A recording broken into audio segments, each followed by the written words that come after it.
Ya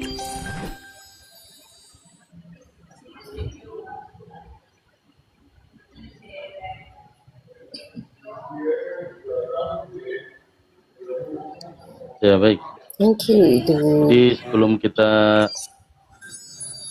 berikan kesempatan ini untuk yang hadir, peserta hadir. Assalamualaikum warahmatullahi wabarakatuh. Waalaikumsalam. Waalaikumsalam. Waalaikumsalam. Alhamdulillah wassalatu wassalamu ala rasulillah amma ba'da. Hadratul kiram al-muhtaram, para asatidz wal ustadzat, alhamdulillah yang sudah hadir juga bersama kita, Ustaz Suli, Ustaz Aziman, Ustazah, dan sahabat-sahabat semuanya yang mudah-mudahan kita pagi hari ini diberikan keridhaan oleh Allah Subhanahu wa taala. Disyukur kehadirat Allah, alhamdulillah pagi hari ini kita masih bisa bertemu kembali lewat live ini.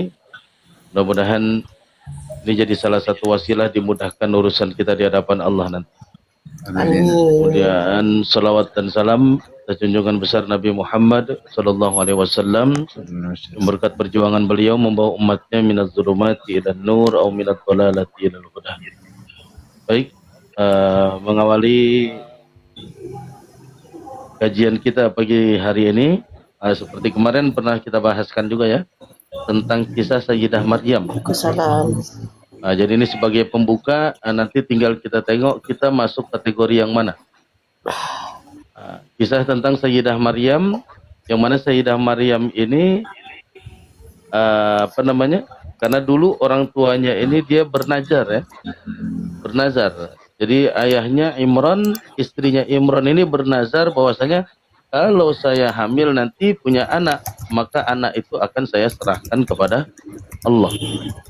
Maka dalam nazarnya itu walaupun lahir kemudian perempuan, maka dia menyerahkan anaknya itu untuk diserahkan kepada Allah Subhanahu wa taala. Maka dari itu kemudian dia kalau kisahnya panjang nanti ya, diperebutkan oleh para petinggi-petinggi Bani Israel ya. Karena mereka ingin mengambil berkah juga dari anak imam ya. Karena Imran ini bapaknya Sayyidah Maryam ini adalah seorang imam di kalangan Bani Israel. Nabinya Nabi Zakaria, sedangkan imamnya itu adalah Imran ini. Dan Nabi Zakaria ini masih saudara dengan ibunya Sayyidah Maryam. Jadi masih ada hubungan ya, ada hubungan keluarga. Singkat cerita langsung, jadi Sayyidah Maryam ini dalam hari-hari beliau ini beliau hanya ibadah saja. Beliau ibadah, berzikir, ingat Allah Subhanahu wa taala di dalam mihrabnya itu, dalam tempat yang terjaga beliau dari segala kemaksiatan. Terjaga diri beliau. Dan setiap Nabi Allah Zakaria ini masuk, maka di saat itu nampak oleh Nabi Zakaria ini ada makanan, ada minuman, ada buah-buahan. Maka sampai Nabi Zakaria ini tanya, dari mana ini? Lalu Sayyidah Maryam bilang apa? Ini dari sisi Allah Subhanahu wa taala. Maka setiap dia beribadah, dalam ibadah dia dekatkan diri kepada Allah Subhanahu wa taala, Allah berikan rizki kepada Sayyidah Maryam tanpa bekerja. Tanpa bekerja ya, dia nggak perlu nyangkul, nggak perlu bertani, nggak perlu pergi ke kantor, nggak perlu karaokean, nggak perlu ngapa-ngapain deh ya, nggak perlu. Pokoknya dia cukup duduk, taat kepada Allah, berzikir, terus maka Allah kasih rizki kepadanya. Ini bagi orang yang beribadah, mendekatkan diri kepada Allah. Kemudian yang kedua, masih dalam satu kisah yang sama. Ini di surat Maryam juga diceritakan ketika Sayyidah Maryam itu didatangi malaikat Jibril, dan malaikat Jibril ini mengabarkan bahwasanya dia akan memiliki seorang anak. Ini mulai ujian juga bagi Sayyidah Maryam. Walaupun ini anugerah, tapi ini adalah ujian. Makanya Sayyidah Maryam bilang, macam mana saya akan punya anak sedangkan tidak ada orang yang pernah menyentuh saya? Inilah kekuasaan Allah Subhanahu wa taala. Nanti kisah ini kenapa disandingkan dengan Nabi Zakaria? Kenapa kisah ini saling keterkaitan? Maka disinilah bukti kekuasaan Allah Subhanahu wa Ta'ala bahwa Allah bisa melakukan apapun, bahkan yang di luar logika kita manusia, yang tidak masuk dalam akal kita manusia. Itulah Allah Subhanahu wa Ta'ala. Maka di sini kita perlu garis bawahi. Setelah itu selesai, apa yang terjadi? Hamillah Sayyidah Maryam. Setelah ditiupkan ruh dalam rahimnya, hamil beliau. Ketika hamil, di saat itulah ujian datang. Orang-orang Bani Israel ini mencaci, memaki Sayyidah Maryam. Bahkan mereka mengatakan, kenapa engkau berbuat kayak gini? Sedangkan bapakmu itu adalah orang yang soleh, orang yang baik. Kenapa engkau berbuat ingkar seperti ini?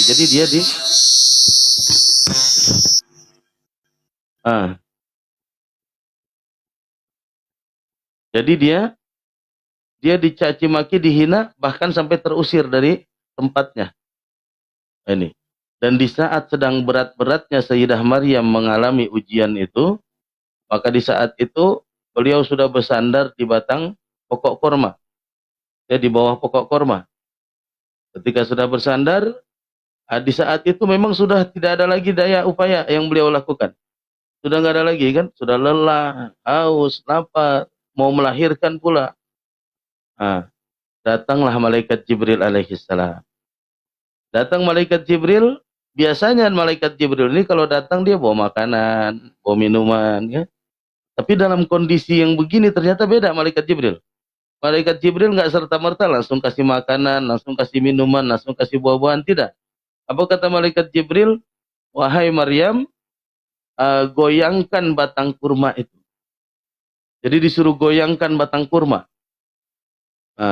Maka di situ digoyangkanlah batang kurma itu oleh Sayyidah Maryam, dan di saat itu berguguranlah buah kurma itu sehingga bisa menghilangkan rasa lapar beliau. Jadi di sini kenapa seperti itu? Padahal kita kan kalau lagi susah-susahnya maunya disuapin kan itu.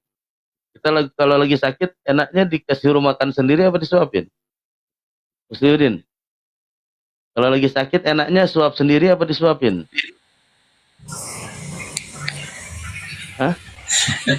Gimana ya? Ya, kita lagi sakit, lemah, sudah nggak ada daya upaya kan? Enaknya disuapin apa dimakan sendiri? Nyuap sendiri? Suapin sendiri. Disuapin ya, kan? Disuapin kan? Ya. Dimanja-manja, disayang-sayang kan? Diusap-usap, senang lah.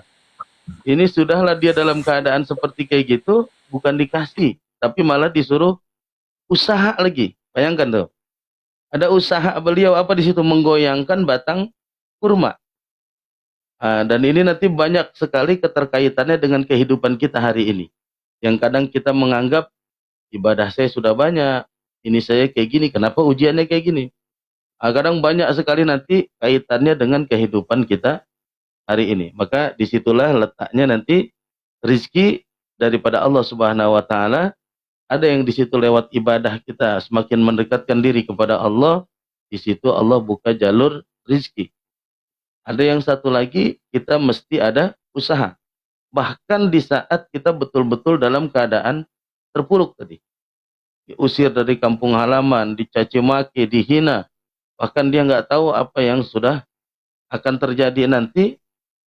Makanya ketika dia dituduhkan melakukan perbuatan yang hina, perbuatan yang fahsya, maka beliau mengatakan, nanti tanyalah sama anaknya. Maka nanti kelanjutannya itu termasuk daripada mukjizat Nabi Allah Isa alaihissalam, dia bisa berbicara ketika masih dalam buaya.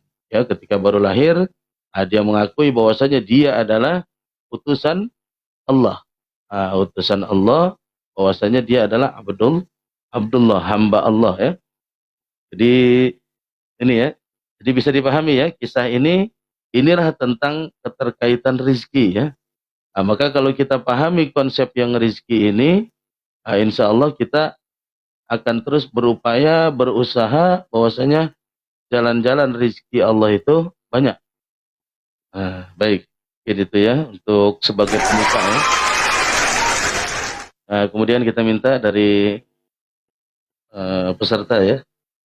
Siapa yang duluan? Mau duluan? Kalau belakangan dia nanti ayatnya nggak boleh sama yang duluan ya.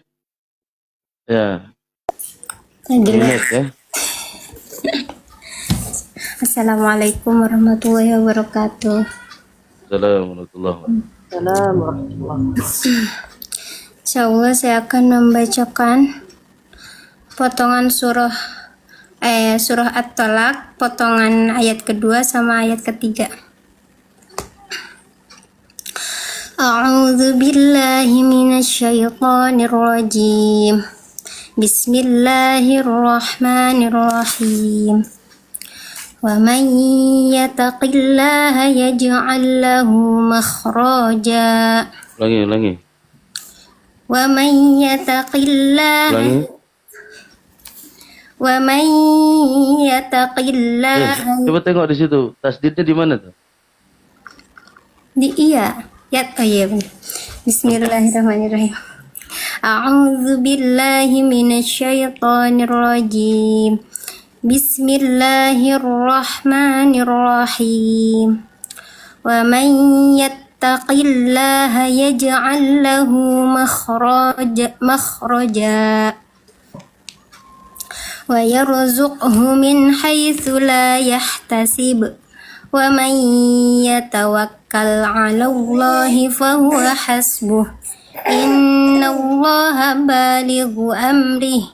Qad ja'alallahu likulli syai'in qadra. Shadaqallahul azim. Artinya, barang siapa bertakwa kepada Allah, niscaya Dia akan membukakan jalan keluar baginya, dan Dia memberinya rezeki dari arah yang tidak disangka-sangkanya. Dan barang siapa bertawakal kepada Allah, niscaya Allah akan mencukupkan keperluannya. Sesungguhnya Allah melaksanakan urusannya.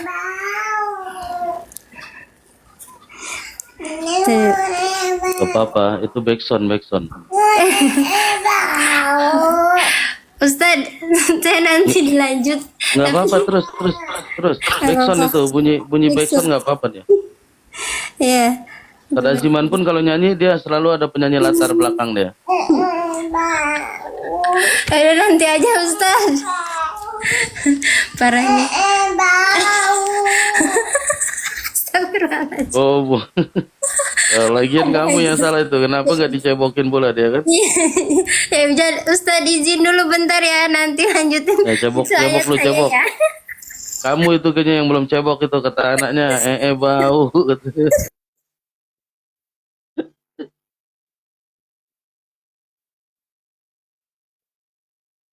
Ustaz izin ke kamar mandi dulu. Ya. Oke. Boleh. Siapa dulu? Saya. Siapa? Saya dulu Ustaz. Arifah, boleh.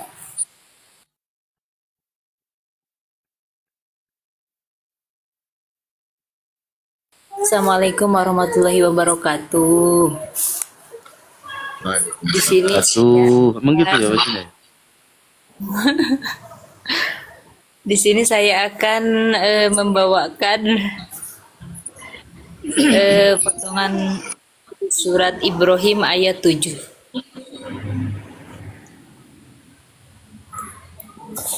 Yaitu yang menjelaskan rezeki dari jalan karena bersyukur. Yang artinya Ayat saya berapa? tidak baca Al-Qur'annya.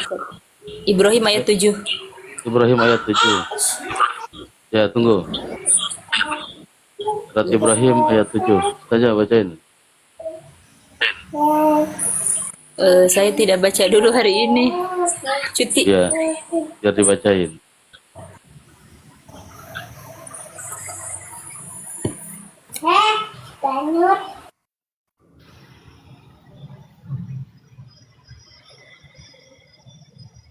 Langsung artinya Ustaz? Bagaimana? Surat Ibrahim surat keberapa?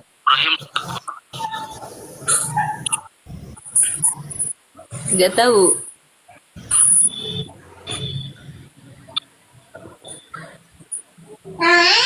Surat Ibrahim surat ke-14 ya, surat ke-14 ayat 7. Yang simak di bawah boleh didengar. Tajajid, tolong bacakan ya.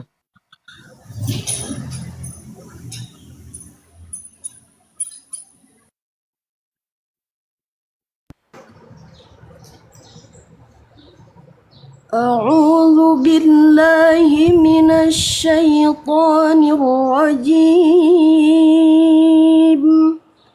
بسم الله الرحمن الرحيم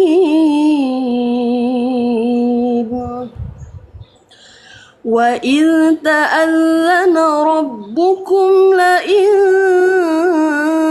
شكرتم لأزيدنكم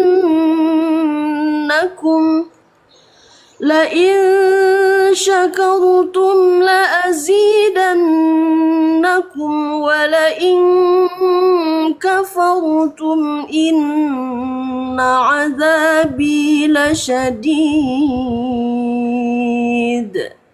صدق الله العظيم. Ya, Saripah langsung terjemahan sama penjelasannya. Artinya, sesungguhnya jika kamu bersyukur, pasti kami akan menambahkan nikmat kepadamu. Oh gitu artinya.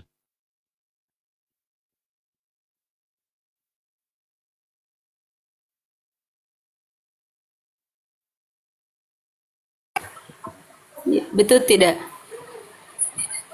Itu artinya dipotong. Wa id ta'azzana rabbukum. Dan ingatlah ketika Tuhanmu memaklumkan kepadamu. Itu yang depan lagi. Terus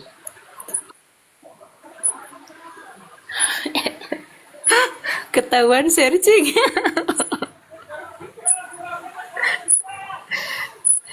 Tahunya segitu.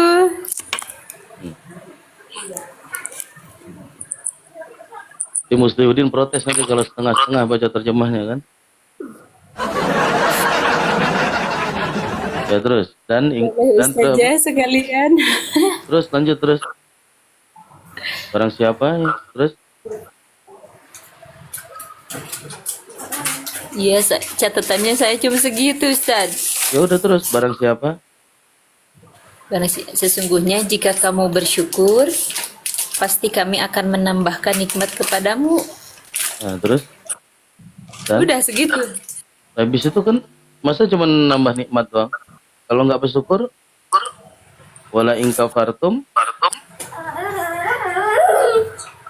dan jika kamu kufur,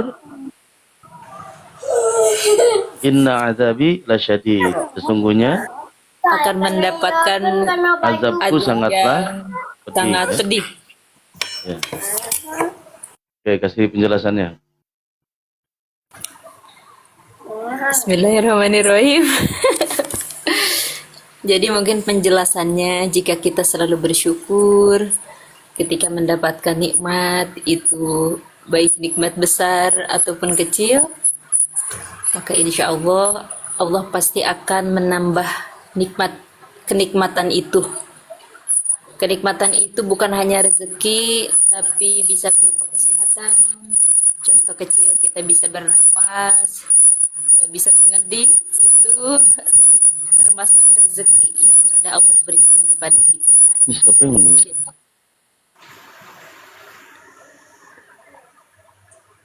Jelas tidak? Nggak jelas. Kayak ada bunyi jangkrik di situ. Nggak ada di sini. Buzzing.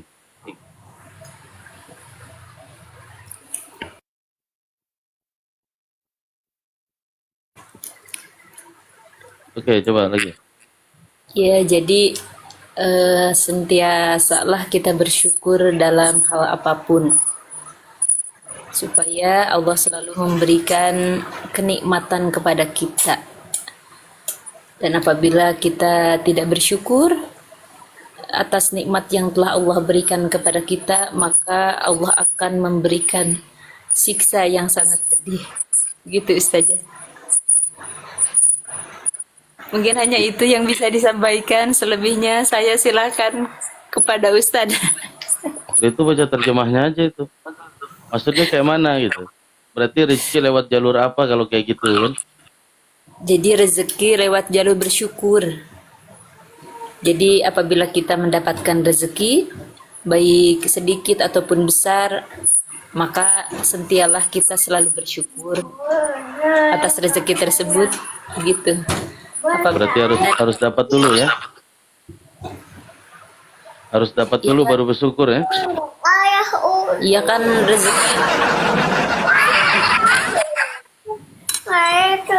rezeki itu banyak gitu. Bisa berupa kesehatan. Contoh kecil, kita bisa bernapas saja itu rezeki. Walaupun nggak ada duit, walaupun nggak ada duit, syukur terus pokoknya ya. Ya bersyukur.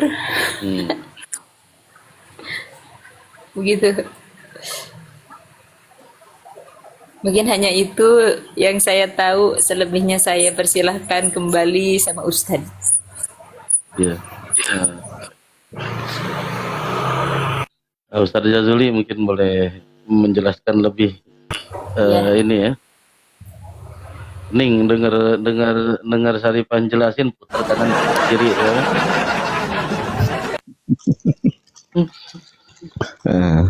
Iya. Assalamualaikum warahmatullahi wabarakatuh. Waalaikumsalam warahmatullahi wabarakatuh. Wih, tunggu Ustaz. Iya. Agak beda kayaknya tampilannya pagi ini ya. Gemuk sekarang. Ada yang bertambah di muka ya. Hah? Iya. Berapa minggu? Berapa minggu nggak satu ketemu? bulan kita, iya. Iya. 1 bulan kita nggak ikut live karena memang banyak kegiatan yang harus kita tangani, kita selesaikan. Alhamdulillah hari ini ya di office ini di KUA Kantor Urusan Agama Kementerian Agama Kabupaten Brebes. Ya sambil bekerja sambil mendengarkan live kayak gitu. Kayak Kak Lady Zahra yang selalu aktif walaupun sambil bekerja. Ya Kak Lady ya. Sambil-sambil Ustaz. Iya sambil-sambil ya. Jadi saya sedikit mendengarkan tentang Neng Siti Syarifah ya, yang menjelaskan tentang apa itu surat Ibrahim ya, ayat yang ke-7. Jadi surat Ibrahim ayat ke-7 ini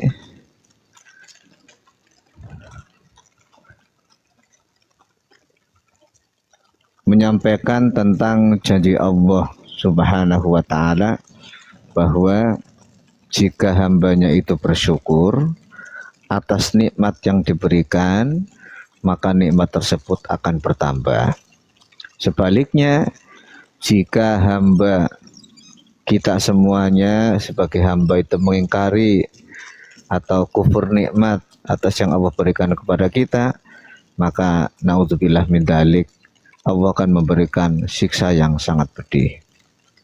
Ini maka pandai-pandailah bersyukur atas nikmat Allah Subhanahu wa ta'ala. Al-Imam Al-Ghazali menerangkan bahwa asyukru tangqasimu ila salasati aqsam. Syukur itu dibagi menjadi 3 macam. Yang pertama yaitu asyukru bil qalbi. Syukur yang diungkapkan dengan hati. Yang kedua, asyukru bil lisan. Syukur yang diungkapkan dengan lisan. Kemudian selanjutnya asyukru bil arkan. Syukur yang diungkapkan dengan anggota badan kita. Nah, bentuk syukur yang diungkapkan dengan hati ini adalah merupakan satu bentuk syukur yang sangat luar biasa, karena hati artinya dengan keyakinan, dengan keimanan, semua rizki, semua apapun yang terjadi itu semuanya adalah tajri bil maqadir, berjalan atas ketentuan Allah Subhanahu wa ta'ala. apapun yang terjadi di alam semesta ini, di dunia ini, semuanya sudah ditakdirkan oleh Allah Subhanahu wa taala. Maka dengan keyakinan tersebut, berapapun yang Allah berikan kepada kita, dan ingat rizki itu tidak hanya fulus ya. Rizki tidak hanya fulus, tidak hanya harta benda. Kesehatan juga rizki, dapat keturunan yang soleh-solehah juga rizki, dapat pasangan yang baik juga itu rizki dari Allah Subhanahu wa taala. Kemudian kita bisa berjumpa dengan teman-teman kita di berbagai negara seperti ini juga rizki Allah Subhanahu wa taala. Jadi konotasi rizki itu tidak hanya fulus. Kalau fulus ya itu bagian daripada rizki. Termasuk tadi kesehatan ini luar biasa. Bahkan sehat itu harganya mahal. Betapa kalau kita semuanya, naudzubillah min dzalik, umpamanya ya, dirawat di rumah sakit, itu berapa puluh juta saja yang harus kita keluarkan. Tapi sekarang kita dalam keadaan sehat walafiat, mata bisa melihat, telinga bisa mendengar, mulut bisa berucap, bisa untuk makan, bisa untuk minum, kaki sehat walafiat bisa untuk berjalan, tangan bisa digerakkan dengan sempurna untuk bekerja dan lain sebagainya. Itu adalah rezeki yang tidak terhingga yang Allah berikan kepada kita. Oleh karena itulah rajin-rajinlah bersyukur kepada Allah Subhanahu wa taala. Semakin kita mendapatkan rezeki, iman kita bertambah. Itulah makna daripada syukur dengan hati kita. Kemudian kalau syukur yang diungkapkan dengan lisan, artinya berapapun yang Allah berikan kepada kita, apapun rupa rezekinya, ucapkan alhamdulillah. Segala puji bagi Allah. Jadi orang mengucapkan alhamdulillah itu tidak hanya ketika makan kemudian kenyang baru alhamdulillah. Kalau itu namanya anak kecil ya. Sebelum kita mendapatkan rezeki, syukur dulu. Alhamdulillah pagi hari kita bisa bangun tidur. Alhamdulillah matanya bisa melihat kembali. Alhamdulillah nafasnya segar kembali. Alhamdulillah badan sehat kembali. Alhamdulillah bisa beraktivitas. Ini syukur-syukur yang harus kita ucapkan setiap hari. Tidak usah pakai hitungan. Karena semakin banyak kita bersyukur, Allah tambahkan rezekinya semakin banyak. Allah limpahkan rahmatnya semakin dahsyat. Ya, maka pandai-pandailah bersyukur. Ya, ini ada sholawat ya. Nanti semuanya baca alhamdulillah. Kalau dengan bahasa Jawa seperti ini, nanti kita manakan dengan bahasa Indonesia. Rezeki akeh alhamdulillah. Semuanya bareng.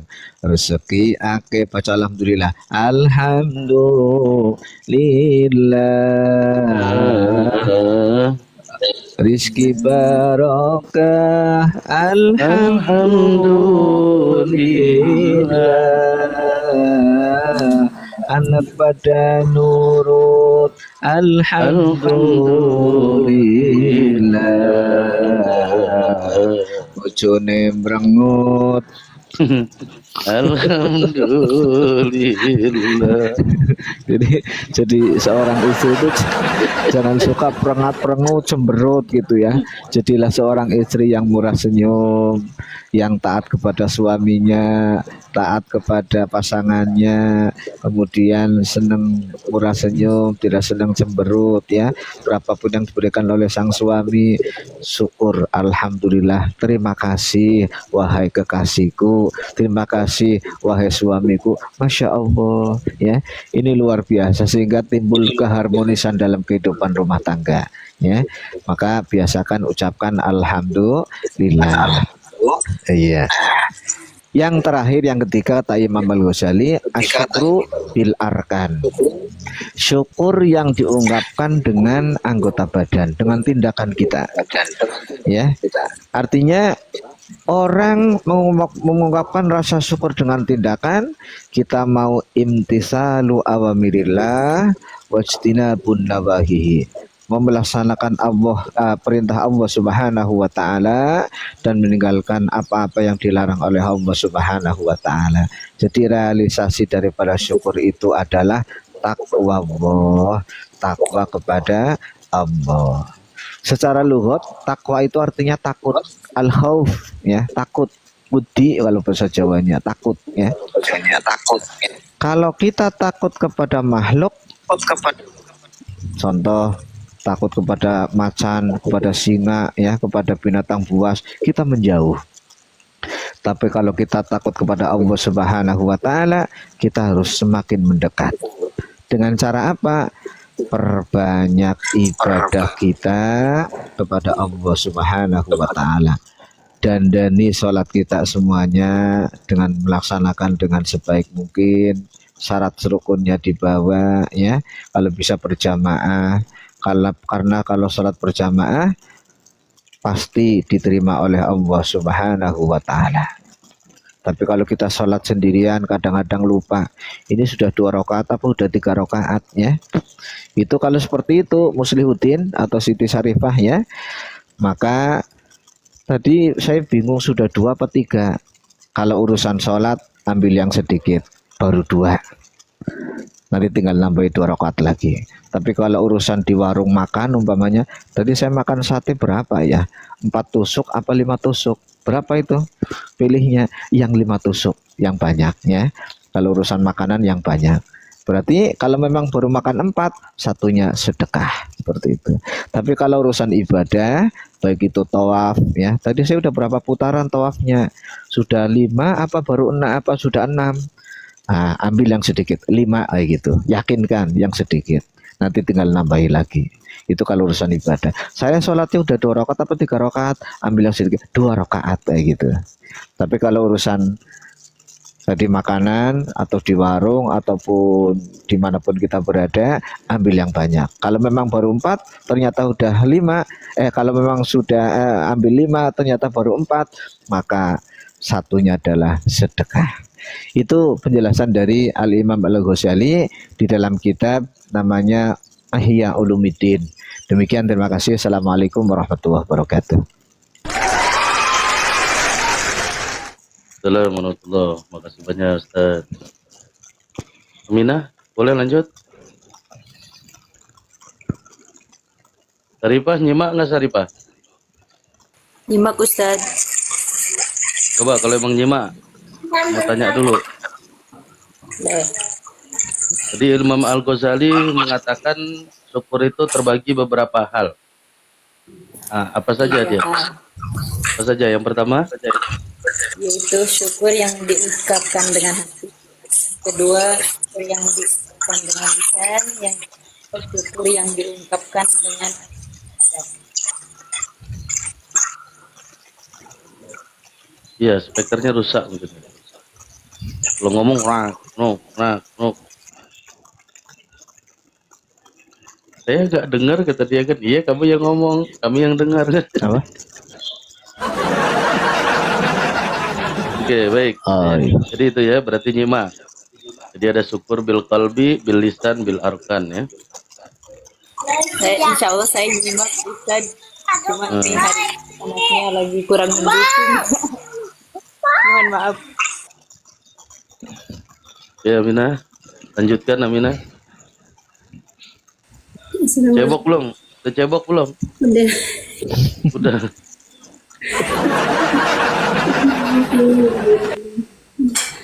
Arah ini ya. Ya, Nana. Iya, apa baca apa? Ya, Nana Aminah kepet kan. Dia kalau mau itu pup bilangnya mau bau. Tapi di kamar mandi dia bilangnya gitu.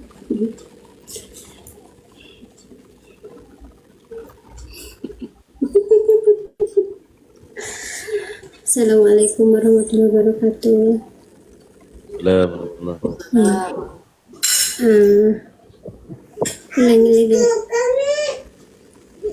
Ulangi lagi ya ayat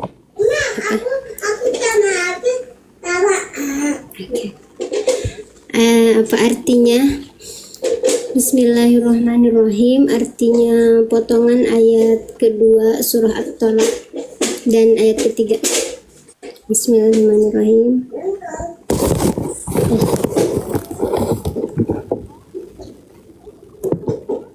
Barang siapa bertakwa kepada Allah niscaya dia akan membukakan jalan keluar baginya, dan dia memberinya rejeki dari arah yang tidak disangka-sangkanya.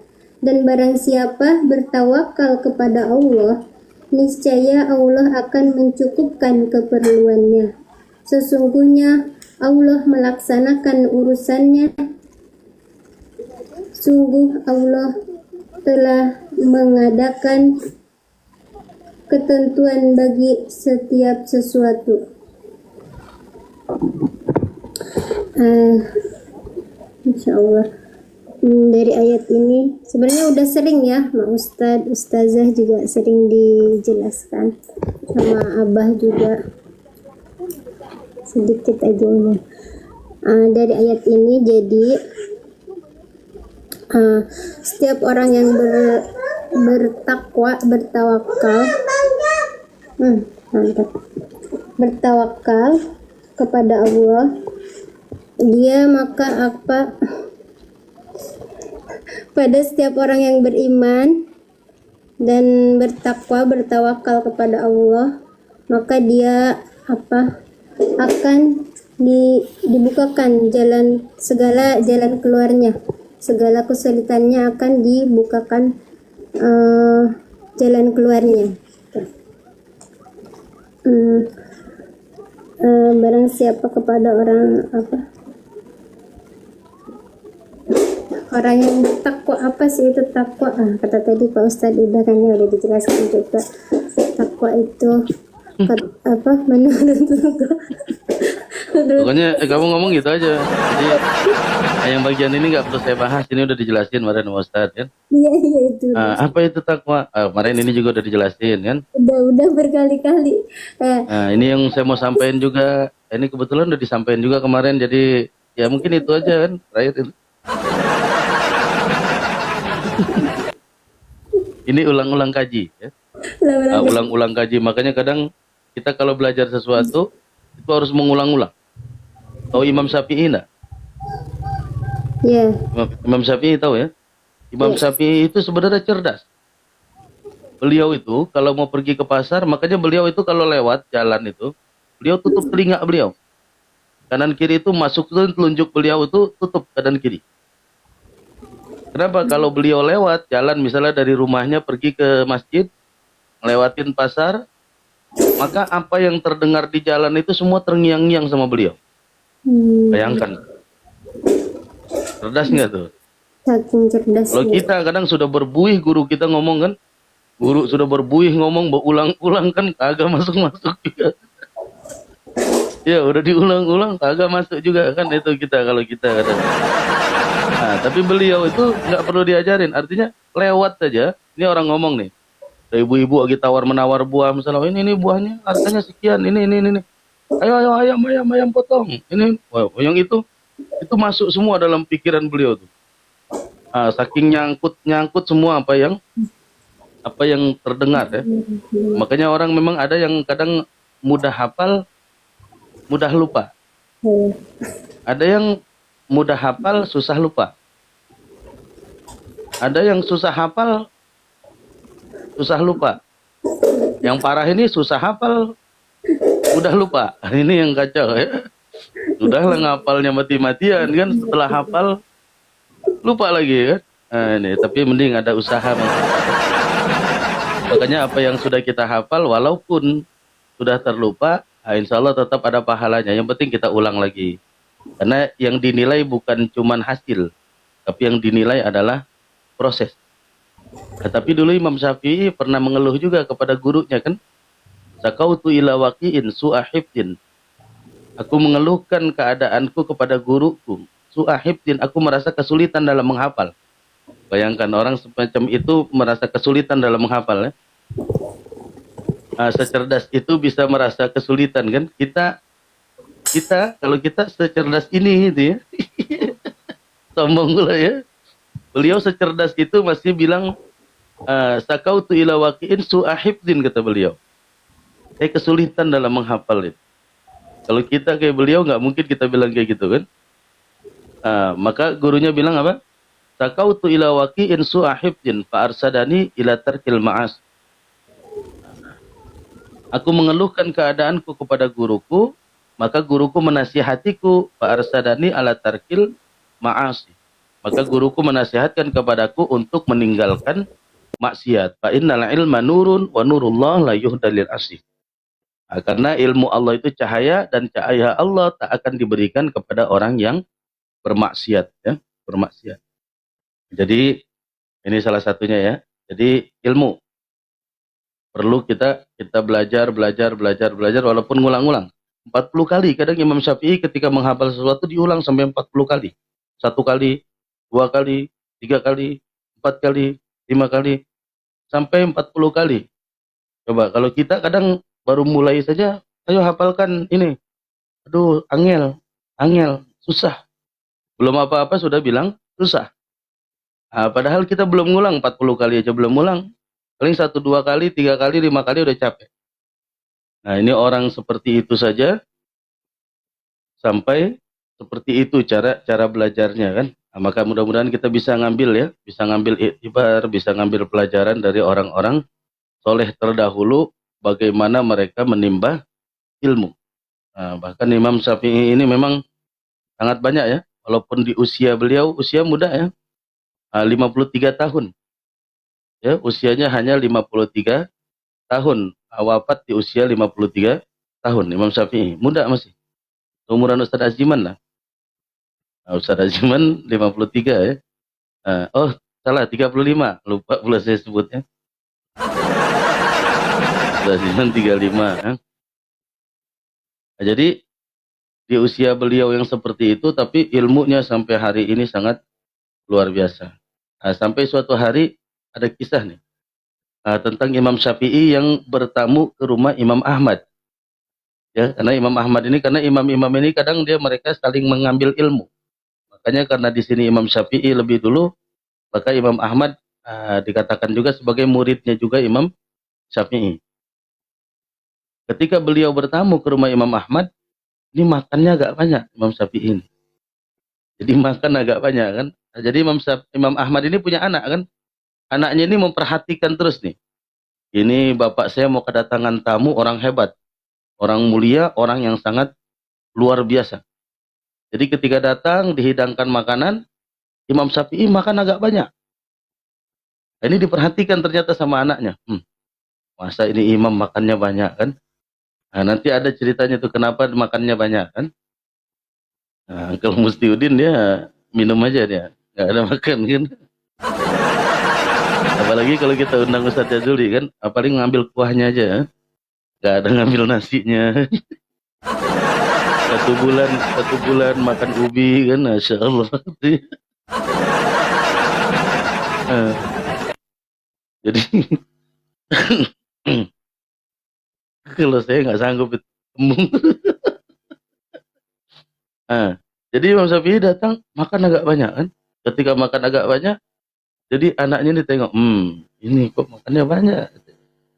Habis itu malam hari setelah Isya duduk, kemudian beliau tidur-tiduran ya. Ketika tidur-tiduran terus sampai menjelang subuh, beliau masih tiduran. Kata anaknya, kok nggak ada sholat tahajud ini kan? Katanya imam besar, kenapa nggak sholat tahajud kan? Habis itu sholat subuh, langsung sholat, nggak pakai wudhu. Anaknya bilang lagi kan, ini nggak pakai wudhu pula dia kan? Ini gimana ini kok imam sholat subuh nggak pakai wudhu kan? Jadi anaknya ini ngomonglah ke bapaknya, ke Imam Ahmad ya. Wahai ayah, imam ini betul imam yang besar itu ayah, katanya kan. Kenapa? Tadi aku tengok dia makan sangat banyak kan. Kemudian dia tidur sepanjang malam. Sepanjang malam dia nggak ada sholat tahajud. Kemudian ketika dia mau sholat subuh pun nggak ada diambil wudhu, dia langsung ikut sholat subuh. Karena dia tidak mau ada sakwa sangka ya, tidak mau ada suhuzon, Imam Ahmad ini pun kemudian nanya kepada Imam Syafi'i, wahai guru, tadi anak saya bilang kayak gini kan, macam mana? Apa jawab beliau? Tahu nggak? Aku makan banyak itu karena di rumah orang soleh itu di situ adalah makanannya adalah keberkahan, berkah. Maka ketika kita bertamu ke rumah orang soleh, lebihkan makan kita dari biasanya. Bukan karena rakus, tapi karena ingin mengambil berkah tadi, berkah dari rumah orang soleh. Makanya kita kalau datang ke rumah Ustaz Jazuli kan, apa yang dihidangkan habiskan semua. Jangan dikasih sisa ya. Gitu ya. Ya. Karena memang makanan orang-orang soleh ini mereka berkah. Mereka ini dengan doa, dihidangkan dengan doa, dimasak dengan doa, semua berkah. Maka tabarruk Imam Syafi'i kepada Imam Ahmad mengambil keberkahan itu lewat makanan yang dihidangkan. Itu yang pertama. Jadi bukan karena muntah ke darah makannya ya, tapi karena ngambil berkah. Ngambil berkah, ingat itu. Kemudian yang kedua, beliau itu nggak tidur. Karena ketika beliau golek-golek itu, beliau dalam pikirannya sedang membahas berapa banyak juz Al-Quran, kemudian diperas bacaan-bacaan Quran itu menjadi hukum-hukum fikih yang sangat banyak. Jadi sampai menjelang subuh itu beliau nggak tidur.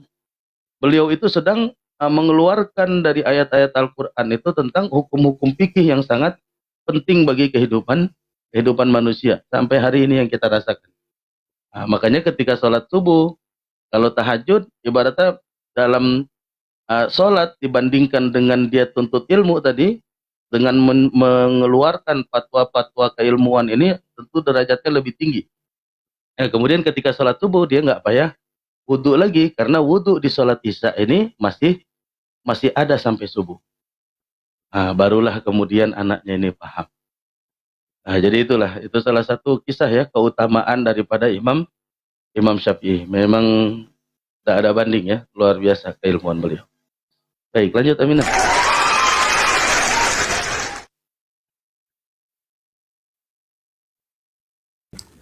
Ya, insyaallah. Jadi dari ayat ini, barang siapa yang bergantung dirinya bergantung kepada Allah, maka akan Allah bukakan pintu rezeki dari jalan yang tidak disangka-sangka ya, yang tidak pernah dia pikirkan bahwa akan ada rezeki dari arah itu gitu.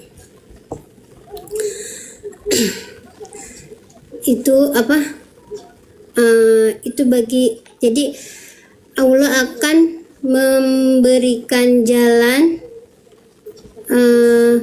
kepada jalannya apapun itu dan dari arah manapun kepada orang yang bertakwa dan berbuat kebaikan ya, seperti itu. Ya, berarti rezeki dari jalur takwa ya. Ketika orang takwa, ini jalurnya berarti rezekinya. Ya, bagus. Oke.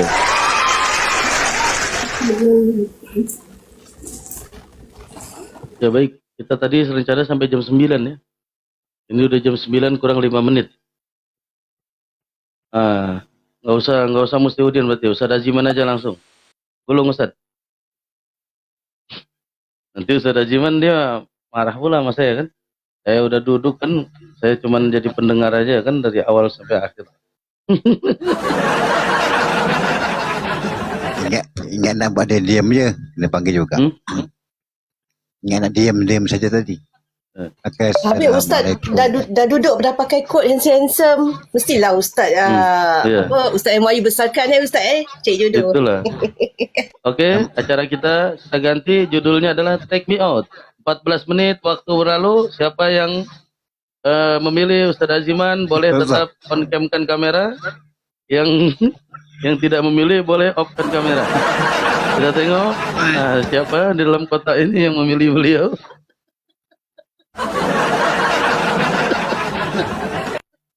Aduh.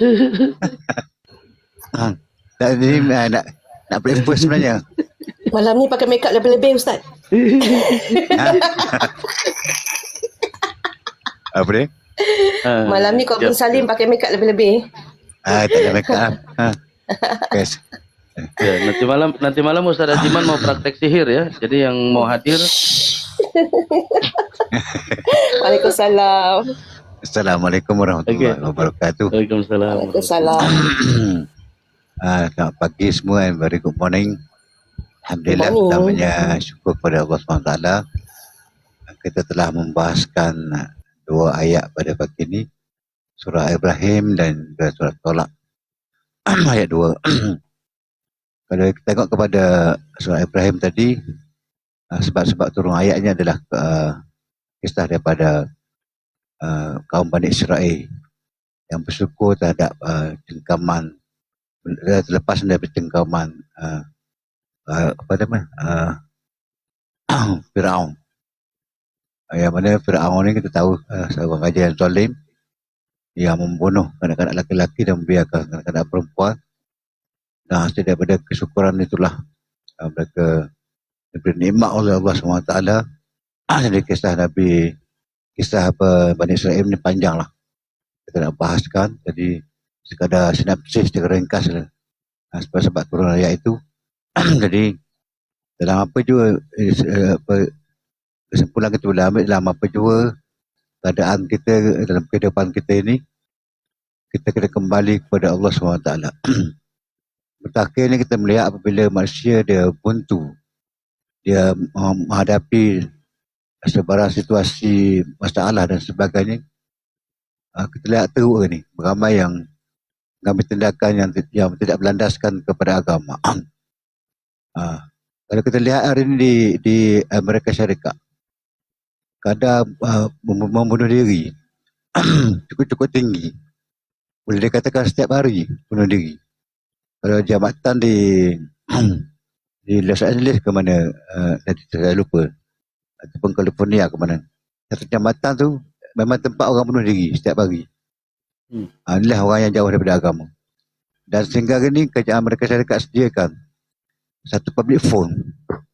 Dia akan call dulu pejabat pendaftaran negara ataupun pejabat kematian ni, saya nama Lady Zahra ni, nak terjun sungai ni, contohnya nombor IC kan, dia pemberi rekod sampai tahap macam tu sekali. Tak boleh nak bendung dah, oleh kerana mereka jauh daripada agama. Mereka lupa nak bersyukur terhadap apa yang telah mereka dapat selama ni. Jadi orang Muslim memang dia tak faham konsep ni. Bagi kita orang Islam, dalam keadaan Allah Ta'ala dah bagi pelbagai nikmat kepada kita, kita pun Allah suruh minta lagi dengan dia. Sebab kata, kamu mintalah dengan aku memberi kepada kamu. Wada'uni astajib lakum. Dalam keadaan nikmat yang pelbagai, yang kita tak minta pun macam-macam Tuhan bagi. Jadi kita kena kembali balik kepada Quran dan Sunnah Nabi. Ini pesanan daripada Nabi sendirilah. Siapa yang yang pegang pada dua benda, Quran dan Sunnah Nabi, akan sesat selama-lamanya. Jadi kita nak pegang kepada apa lagi? Sebagai orang Islam, bukan setakat kita baca Quran, tapi kita kena faham Quran dan kita amal ke Quran. Hari ni yang paling malangnya, mereka hanya baca Quran, mereka tak faham makna Quran, dan mereka tak faham apa tujuan turun ayat ini, kemudian mereka tak mengamal ke Quran. Itu yang menyebabkan kita diselewen jauh, lagi jauh daripada apa yang kita sebut pada mulut. Kita baca ni sebut pada mulut, tapi dari segi praktik tak ada. So hari ni kita kena praktik lah. Kalau boleh setiap Ramadan, setiap tahun kita tadarus Quran. Sebelum ni kita tak faham, kadang-kadang khatam 2 kali, 3 kali setiap bulan Ramadan. Apa salahnya kita tadabbur, ambil baru tafsir Quran, tengok makna, tadabbur Quran dalam masa 11 bulan lagi. Selain daripada bulan Ramadan, tadabbur Quran. Alhamdulillah, dalam JKA saya tengok alhamdulillah cukup bagus. Sebab saban pagi menafsirkan ayat Quran, memberi kefahaman kepada kita, dan dia related dengan kehidupan seharian kita sebenarnya. Jadi senang kita nak berpandukan kepada Quran dan Sunnah Nabi SAW. Ayat yang kedua tadi, surah At-Talaq itu adalah berkenaan dengan tindakan seorang suami yang sama ada nak menceraikan isteri dia ataupun nak rujuk kembali dengan cara yang baik. Dan nak rujuk balik atau nak menceraikan dengan cara yang baik. Itu sebab tu turun ayat Quran tu lah. Jadi bukan siapa yang mengambil tindakan dengan cara fikir yang mana yang terbaik. Wa yattaqillah, kena ikut dengan apa namanya, kita kena apa ni, yakin dengan tindakan kita ni dengan jalan Allah SWT. Mana yang terbaik. Sebab cerai-cerai ni adalah satu perkara yang halal, tapi perkara yang dibenci oleh Allah Ta'ala.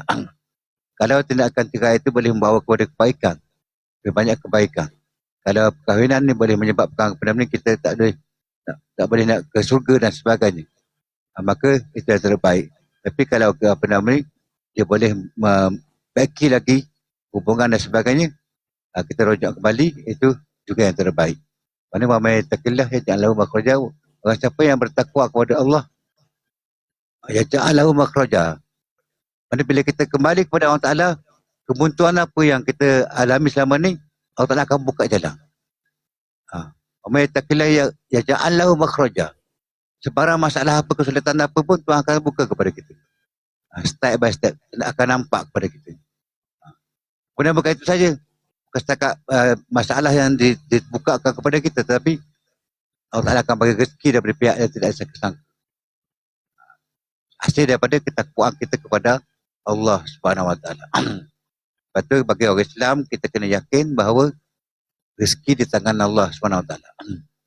Kita jangan fikir rezeki daripada manusia, daripada makhluk. Kita ingat lagi kesan daripada ekonomi negara, kesan daripada COVID-19 pun ni kan. Di Malaysia pun ramai yang bunuh diri ada, tapi tak ada dihebohkan. Oleh kerana mereka dah buntu, mereka tak jumpa Allah, dan mereka sanggup melakukan tindakan yang di luar batasan. Tapi alhamdulillah bagi mereka yang betul-betul yakin dengan Allah Ta'ala, stay istiqamah, tenang hidup. Walau datang COVID, datang apa sekalipun, mereka dapat tangani dengan cara yang baik. Dan itulah masa yang bagus sebenarnya untuk kita mengabdikan diri kepada Allah. Dalam keadaan dalam situasi yang kita tak boleh keluar rumah, kita kena berkurung dan sebagainya, bagi mereka yang beriman, dia rasa ini satu peluang yang bagus untuk kita bermunajat dengan Allah Ta'ala. Uzlah, kita mengasingkan diri daripada makhluk, kita dengan Allah Ta'ala. Bagi saya itu bagus sebenarnya COVID baru ni. Kalau kita tengok dari sudut kita dengan Allah Ta'ala lah. Tapi bagi mereka yang suka keluar berjalan-jalan, kalau tak keluar jadi bengong duduk kat rumah kan, jadi pening kat rumah, tak boleh keluar rumah. Jadi macam Muslihuddin selalu keluar rumah kan. Kalau tak keluar rumah tak boleh, pening. Jadi kita tak ada masalah. Sebab itulah pengalaman yang kehidupan saya juga, saya pernah di pelantai minyak selama 15 tahun mengajar di pelantai minyak Petronas Cari Gali Malaysia. Di pelantai minyak ni, waktu yang paling seronok kita duduk adalah bulan Ramadan. Sebab apa? Tak ada gangguan daripada manusia lain, manusia luar, dan juga tak perlu nak mandi wajib bulan-bulan Ramadan. Sebab apa? Kita tak ada isteri di sana, seorang-seorang, semua laki-laki berlaku. Faham tak? Concentration buat ibadah tu berterusan sepanjang malam. Alhamdulillah. Jadi kita kena ambil peluang-peluang yang Tuhan bagi ni. Kalau kita apa yang Tuhan bagi kat kita ni, kita kena fikir always think positif. Kita fikir secara positif, insya-Allah Allah Ta'ala akan bagi satu benda yang di luar jangka. Tapi kalau kita fikir benda yang apa namanya negatif, akan jadi negatif lah. Seumpama macam saya diuji dengan sakit dan sebagainya, kemalangan sebagainya, tapi saya sentiasa positif, sihat, sembuh. Sentiasa berselawat, sentiasa kita gagah lagi diri dengan baca Quran, dengan bangun solat malam dan sebagainya, walaupun dalam keadaan sakit. Alhamdulillah Allah Ta'ala bagi satu keajaiban dan masa yang pantas. 2 tahun lepas saya buat operasi bisu. Bisu ni tahu dekat mana kan? Bisu ni dekat punggung. Buat operate dah 2 kali tapi dia tumbuh. Operate 2 kali tumbuh. Akhir sekali saya pergi hospital UIA di Kuantan. Dia cakap kena buang sekali ngakak sekali laser. Sebesar ni. 2 tapak tangan laser. Bayangkanlah punggung di laser dia operate, buang semua sekali tu. Macam mana nak duduk? Nak duduk pun tak boleh pun. Tidur pun menderak pun. Bayangkanlah tidur terterak. Sakit. Tapi oleh kerana ada keazaman yang tinggi untuk sembuh, yakin ini daripada Allah Ta'ala, semua penyakit daripada Allah dan sembuh daripada Allah. Dalam masa 3 bulan saya sembuh 100%. Yang doktor cakap biasa setahun baru sembuh. Mana keyakinan kita nak sentiasa dengan Allah Ta'ala. Setiap penyakit datang, setiap ujian yang datang, setiap masalah apa yang datang, kita kena concentration kita kepada Allah Ta'ala. Kita jangan fikir dunia. Dunia ni ada obat ke apa ke, ini ada sebab musabak saja. Tapi walau macam mana pun, kita kena berusaha. Orang sakit kena berusaha mencari obat. Tapi yang menyembuhkan bukan obat itu. Yang menyembuhkan adalah Allah Ta'ala. Ini bab akidah pula. Sama juga kita makan nasi. Nasi itu bukan boleh mengenyangkan, bukan nasi yang mengenyangkan. Tapi ayat yang betulnya, Allah Ta'ala bagi kenyang dengan sebab kita makan nasi. Allah Ta'ala bagi hilang haus dengan sebab kita minum air. Bukan air itu yang menghilangkan haus. Bukan nasi itu yang mengenyangkan. Bukan obat yang menyembuhkan. Tetapi Allah bagi sembuh dengan sebab usaha kecil kita. Kita manusia ni, kita ahli sunnah wal jamaah ni ada usaha kecil daripada kita. Kita kena berusaha untuk makan. Sebab tu, sebab apa? Contohnya ada orang yang dia tak kenyang-kenyang, dia makan 2 periuk nasi. Siapa ni? Orang yang bela atau raya. Beriuk Bukan 2 pinggan bukan ya? Bukan 2 pinggan Ustaz, 2 periuk lah. Betul-betul. Muslihuddin itu. Ni betul-betul hantu raya. Itu bapak tu raya pula. Saya pernah jumpa lah, maksudnya dia makan banyak lah. Pelik sangat. Maksud ni bukan nasi dia yang mengenyangkan. Bukan air melaga dahaga. So hari ni kita letakkan conclusionnya akhir sekali. Semua segala-galanya kita kena letakkan hati kita dengan Allah SWT. Dalam semua aspek kehidupan. Udkhulu fi silmi kafah wala tattabi'u khutuwati syaitan innahu lakum aduwwun mubin. Masuklah kamu ke dalam Islam ni keseluruhan. Overall. Yang kamu turut di dalam syaitan. Kadang-kadang syaitan dibisikkan kita tahu. Kita susah sikit dia bisik-bisik. Ambil lah tu, curilah barang orang. Curilah ayam Lady Zahra tu. Kat Kumandan Hayati banyak ayam tu, pergi curi ayam dia. Jadi tak punya ayam. Lady, tak ada ayam Singapura. Dekat Kumandan Hayati banyak ayam. Kali apa Sulawesi. Pergi ambil ayam kat dia, curi. Seekor sehari pun tak apa dah. Cukuplah untuk makan, untuk jual seekor. Jadi kita timbul perasaan-perasaan asutan-asutan syaitan ni. Kita jangan ambil pok lah. Jangan ikut syaitan. Kena ikut, kena yakin bahawa rezeki daripada Allah Ta'ala. Hati sentiasa dengan Allah SWT, insyaAllah kita akan tenang, kita akan dapat keredaan Allah. Rezeki ni kita jangan bimbang, jangan takut. Rezeki daripada Allah Ta'ala. Pada jamin dah rezeki kita, ajar maaf kita. Cuma dalam bab rezeki ni kita kena berusaha. Manjada wajada, siapa berusaha akan dapat. Bukan manjanda wajanda, bukan. Manjada wajada, jangan salah ayat tu kan. Ustaz Maju. Itu Ustaz aja yang salah itu. Orang manja wajanda. Manjanda waduda. Manjanda waduda. Masya Allah. Itu sajalah untuk pagi ni. Hari Jumaat kan. Jadi saya pun hari ni kita khutbah Jumaat di Masjid Besar di kawasan raya. Wallahualam. Assalamualaikum warahmatullahi wabarakatuh. Waalaikumsalam warahmatullahi wabarakatuh. Ya baik, alhamdulillah.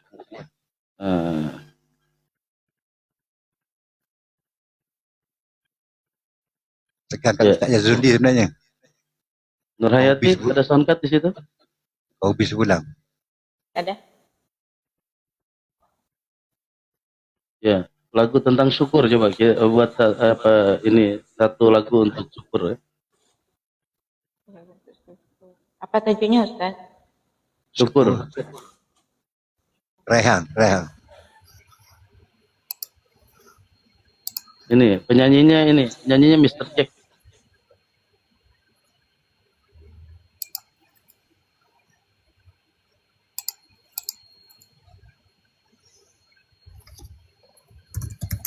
Alhamdulillah, Mahzin.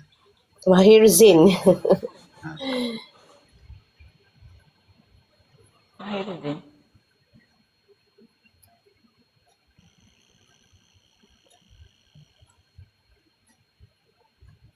Barakallah, itu boleh juga. lagu ini pernikahan. Lagu English. Oh sorry. Alangkah senang pengantin baru. Ini kah? Apa ini kah? Mana suaranya?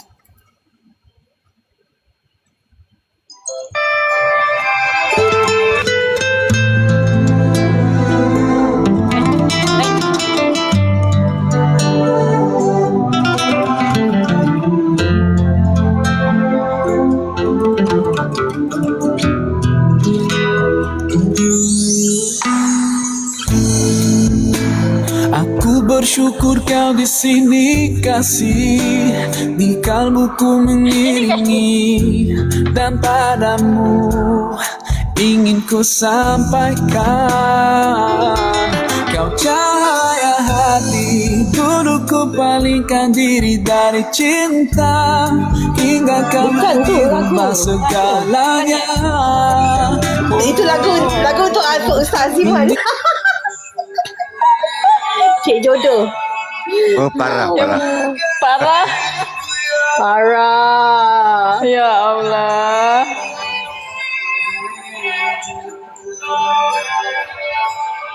Gak apa-apa, nyambung juga nyambung. Oh itu ada dah. Lagu daripada Ungu, Syukur Alhamdulillah tu pun sedap tau.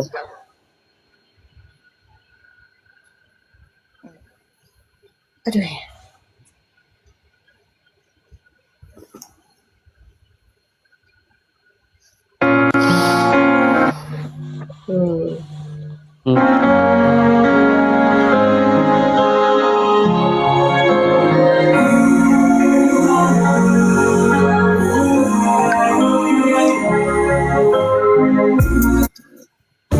Kenapa saya kata ya Allah.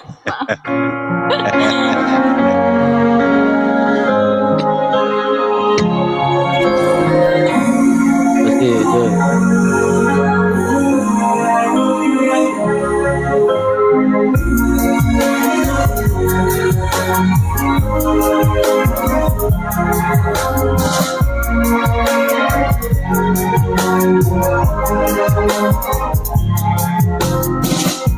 I was so far from you, yet to me you were always so close. I wandered lost in the dark.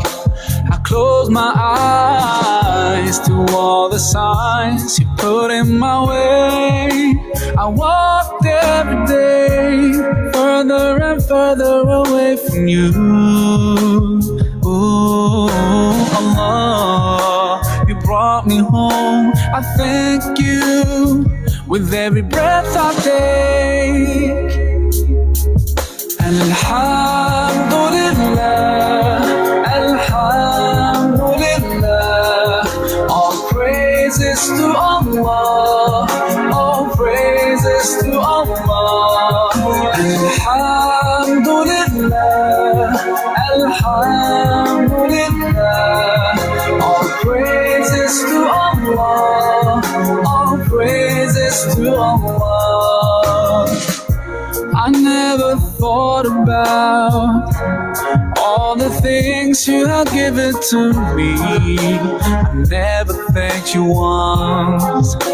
I was too proud to see the truth and prostrate to you until I took the first step, and that's when you opened the doors for me.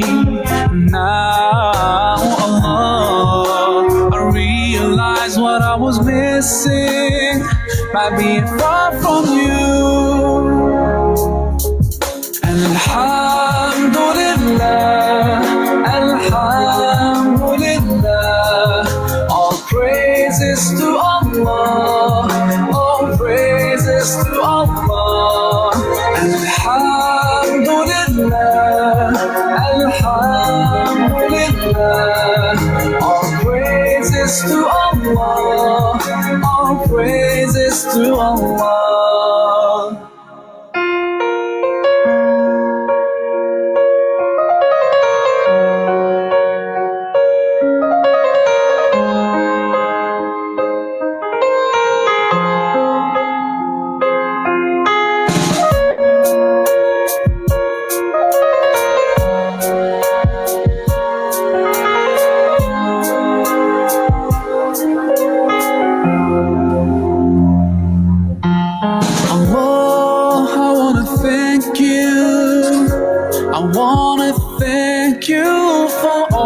things that you've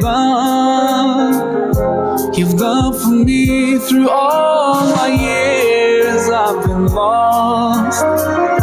You guided me from all the ways that were wrong. Indeed, you gave me hope. Oh, Allah, I wanna thank you. I wanna thank you for all the things that you've done.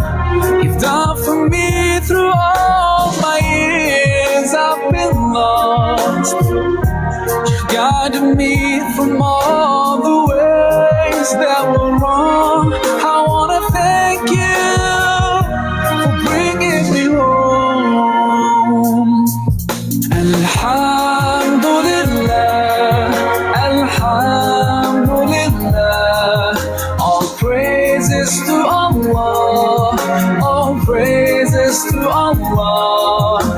Alhamdulillah, Alhamdulillah. All praises to Allah, all praises to Allah.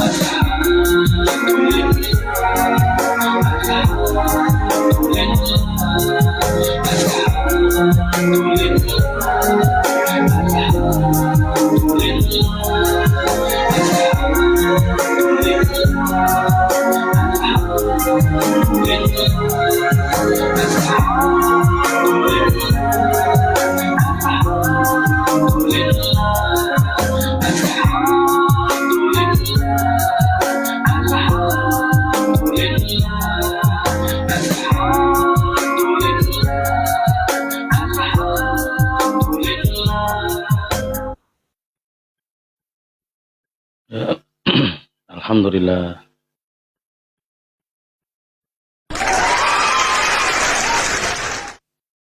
Ya baik, sudah jam 9:30 ya. Jadi saatnya kita akhiri session kita pada pagi hari ini. Mudah-mudahan apa yang kita pelajari pada pagi hari ini mendapatkan keridhaan daripada Allah Subhanahu wa taala.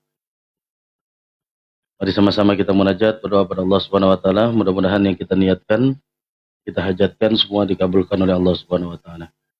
La hadhihi niyya as-salihah la hadratin Nabi Mustafa Sayyidina Muhammadin sallallahu alaihi wasallam wa ala alihi wa ashabihi ajmain wa ala jamil anbiya'i wal mursalin wasyuhada'i wal awliya'i was salihin wa ala jamil malaikatil muqarrabin sayun lillahi lahum. Al-Fatihah. أعوذ بالله من الشيطان الرجيم بسم الله الرحمن الرحيم الحمد لله رب العالمين الرحمن الرحيم مالك يوم الدين إياك نعبد وإياك نستعين اهدنا الصراط المستقيم صراط الذين أنعمت عليهم غير المغضوب عليهم ولا الضالين آمين. أعوذ بالله من الشيطان الرجيم بسم الله الرحمن الرحيم اللهم صل على سيدنا محمد الفاتح لما أغلق والخاتم لما سبق ناصر الحق بالحق والهدي إلى صراطك المستقيم وعلى آله حق قدره ومقداره العظيم يا حي يا قيوم يا أرحم الراحمين يا إلهنا إلها واحدا إلى كل شيء لا إله إلا أنت سبحانك إنا كنا من الظالمين اللهم إنا نسألك بأن نشهد أنك أنت الله لا إله إلا أنت الأحد الصمد الذي لم يلد ولم يولد ولم يكن له كفوا أحد. Alhamdulillahi Rabbil Alamin hamdan yuafi ni'amahu yukafi mazidah. Ya Rabbana lakal hamdu kama yanbaghi li jalali wajhikal karim wa azimi sultanik. Allahumma ighfir lana dhunubana wa liwalidina warhamhum kama rabbawna shighara wa li jamil muslimina wal muslimati wal mu'minina wal mu'minati al ahya'i minhum wal amwat. Rabbana hab lana minas salihin.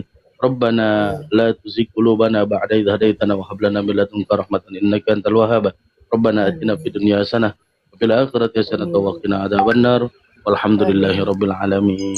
Taqabbalallahu minna wa minkum taqabbal ya karim. Terima kasih sekali lagi semua yang sudah hadir, sudah berkongsi rezeki. Mudah-mudahan Allah limpahkan rezekinya, Allah berikan keberkahan di dunia serta di akhirat. Insyaallah. Amin. Ustaz, malam ni sesiapa yang ada pengalaman kena gangguan ataupun ada pengalaman disihir, boleh join live Kabun Salim malam ni. Kita akan berpeluang kepada viewers kat bawah, bertiga orang mungkin naik kongsi pengalaman dan akan ada panel, ahli panel lah untuk menjawab segala soalan. InsyaAllah. Okay? Yang mau belajar sihir ada juga yang ngajar enggak? Tu Ustaz Aziman aja. Ada Ziman aja ya. Itu dia jam 2 pagi. Jam 2 pagi ya khususnya. Jam 2 pagi. Ustaz Aziman tukang ngajarin sihir, Ustaz Jazuli tukang ilmu tangkal sihir. Ustaz Jazuli kena. Boleh? Baik. InsyaAllah. Sallallahu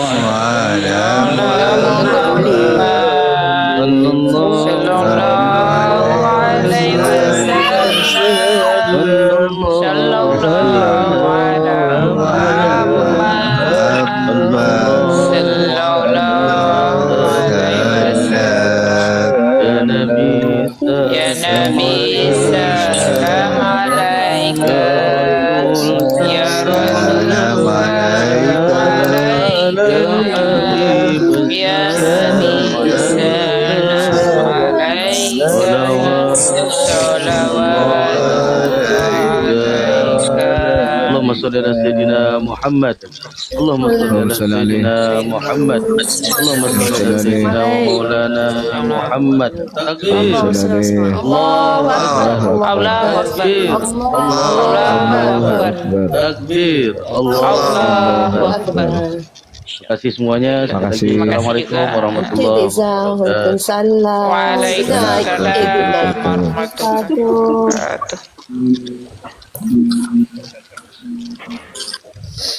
Terima kasih semuanya. Wow.